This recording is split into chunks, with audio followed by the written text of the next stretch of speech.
trust me.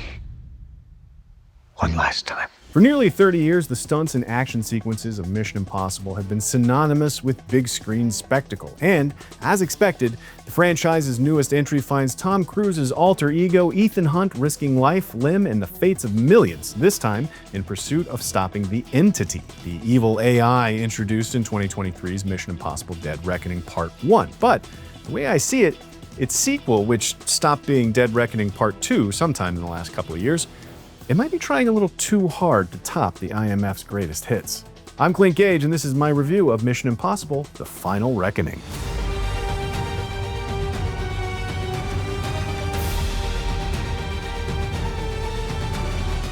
I guess the first thing you should know about me is that I've always been a huge mark for James Bond movies. I've got a lot of formative movie memories growing up with those films, so I was, frankly, thrilled to see all the things that I love about Bond captured perfectly in 2016's Mission Impossible: Rogue Nation, the first of now 4 Ethan Hunt adventures written and directed by Christopher McQuarrie.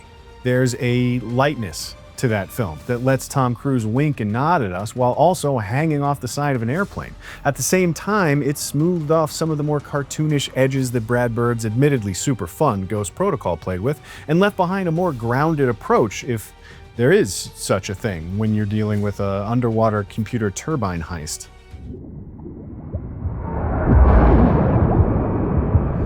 The Rogue Nation nails that combination of go-for-broke practical stunts, grinning self-awareness, and just the right touch of believability that make up the most important parameters for a successful IMF mission.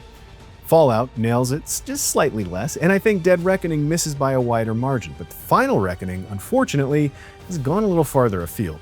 My biggest takeaway from the 8th and very evidently not final film starring Cruise as Fate's chosen lucky boy is that it's extremely sober. The Final Reckoning veers into melodrama like a rookie helicopter pilot whenever there is story to be told. The cast, which is an assembling of familiar franchise faces and newcomer cameos, whisper talk their way through soap opera levels of tension. Nearly every scrap of dialogue is invested in no less than the end of all life on the planet. And if memory serves, I think that's pretty close to a line verbatim from the movie. One of my scribbled in the dark notes says, "The fate of every living thing on the planet Jesus Christ." Apparently it got a little exhausting. But my first litmus test for these movies is how serious they treat Ethan Hunt getting the mission.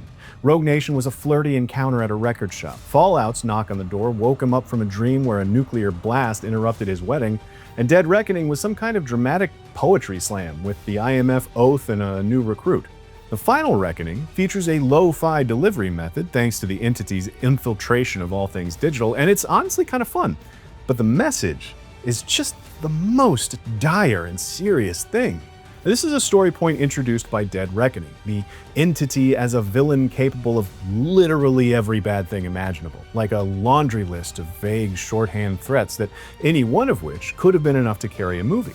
Instead, they've all been lumped together in the form of this nebulous digital boogeyman, and reiterating that in the "this message will self-destruct" section of the movie sets a very somber tone for everything that follows, save for a few bits of humor here and there.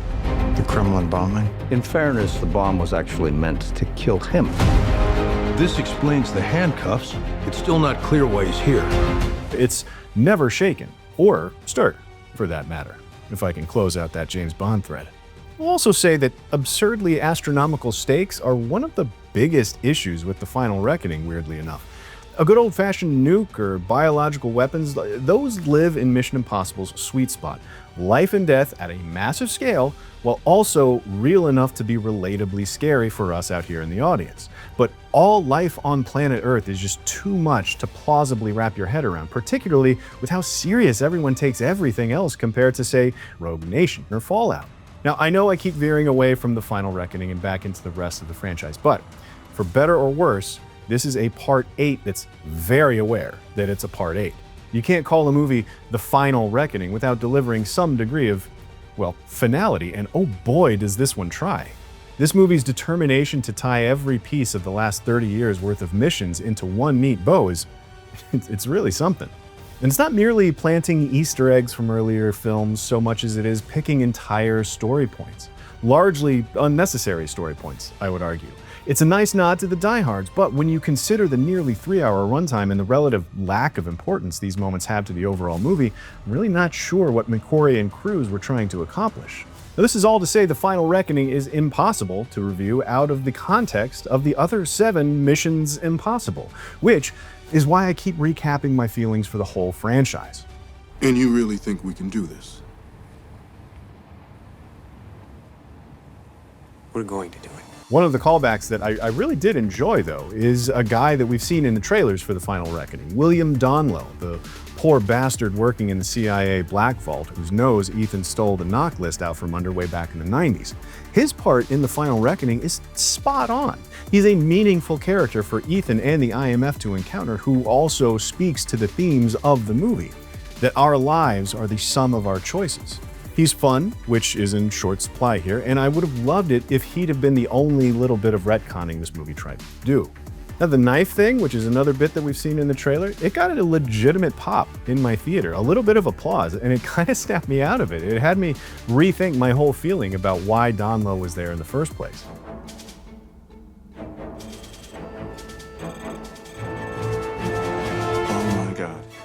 But I've been talking a lot about the things I didn't like about the movie, and it's important to note that there are some things The Final Reckoning very much does right. The action is predictably excellent, with the highlight being Ethan's infiltration of the Sevastopol, the MacGuffin of a submarine that sank at the start of Dead Reckoning.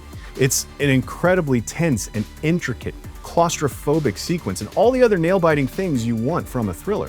And more than that, there is clearly a huge chunk of the reported $400 million budget on screen. And Christopher McQuarrie is getting all the nautical mileage he can out of it. That set is equal parts Avatar and the hallway fight from Inception. It's legit very cool. And the fight choreography is also elevated from previous entries, I think.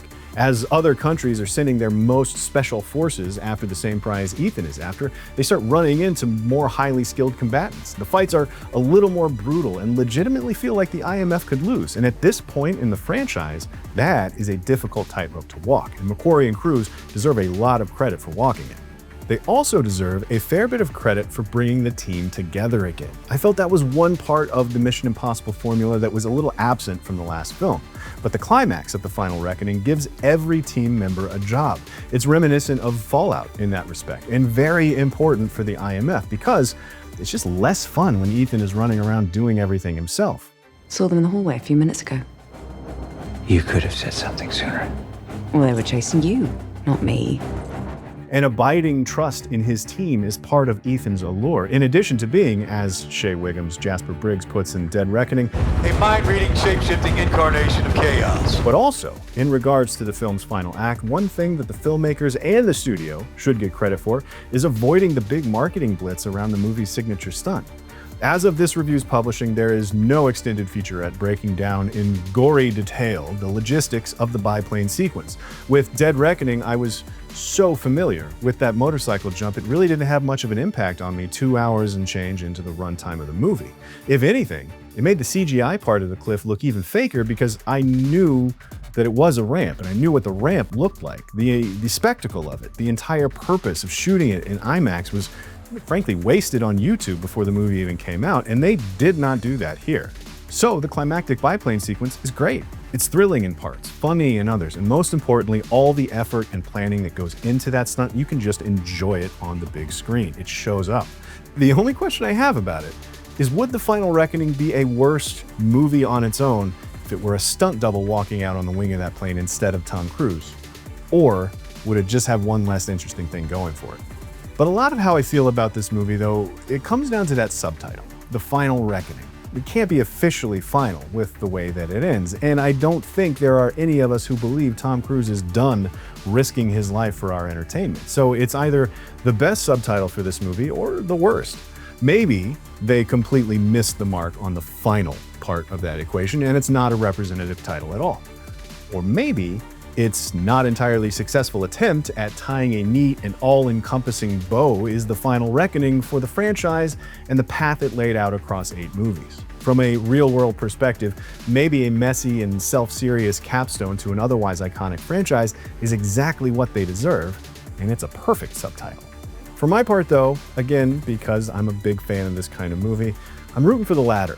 Threads have been picked up and tugged on in different directions throughout the course of these 8 films. It's just the cost of doing business with a 30-year juggernaut of a franchise. Their mission now, should they choose to accept, is to take this clean slate they've created with all those threads tied up, however clumsily, and get back to what Mission Impossible does best, and not take itself so seriously. He gassed a security briefing. That was just 2 months ago. Mission Impossible: The Final Reckoning is okay. It's getting a 6. While its action is reliably thrilling and a few of its most exciting sequences are sure to hold up through the years, the 8th big screen IMF outing tries to deal with no less than the end of every living thing on the planet, and it suffers because of it. The somber tone and melodramatic dialogue miss the mark of what's made this franchise so much fun for 30 years, but the door is left open for more impossible missions and the hope that this self-serious reckoning isn't actually final. You've always been on the right side, brother. I have no regrets. Neither should you. Well, that is what I thought of Mission Impossible: The Final Reckoning. What are you most excited about for this one? Submarines, biplanes, rogue AI? Well, for more of all of that and more impossible missions, be sure to subscribe to IGN wherever you like to watch.